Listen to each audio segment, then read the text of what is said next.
Another story I heard about myself. This one happened in high school. We had this teacher in high school whose kid went to our high school. His name was Mr. McNamara, and his son Jake McNamara went to our high school. He was a sophomore when I was a senior, so he was 2 years behind me.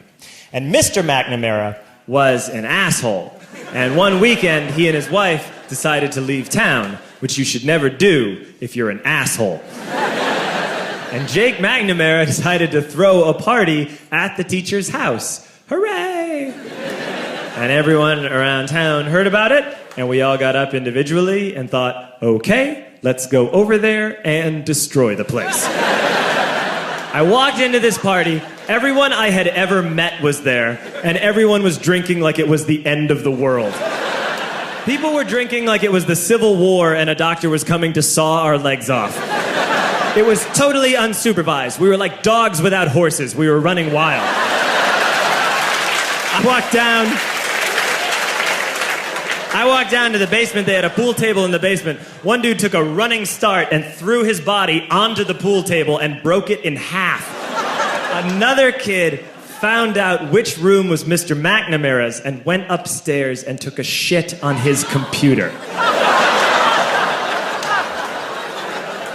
So the party was going great. I'm standing in the basement, and I'm holding a red cup. You've seen movies. And I'm standing there, and I'm holding a red cup, and I'm starting to black out. And I guess someone said, like, something, something, police. And in a brilliant moment of word association, I yelled, fuck the police! Fuck the police! And everyone else joined in. 100 drunk white children yelling, fuck the police. With the confidence of guys who have, like, already been to jail and aren't afraid of it anymore. You know, that, like, I'll serve my nickel, you come and take me confidence. But white children. The reason someone had said something, something, police was because the police were there.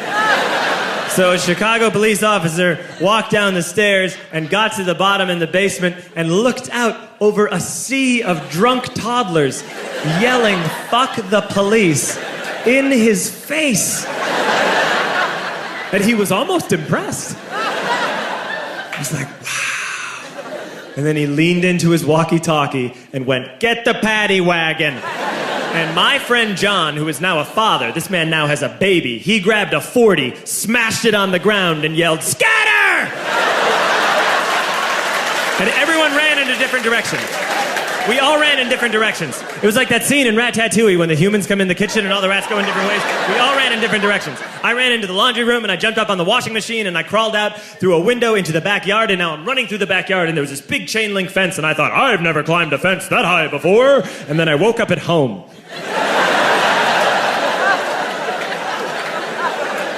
On Monday, I went to school because that's what we did back then. And I'm walking into the school building, and who do I see but Jake McNamara? And he says to me, hey, were you at my party on Saturday?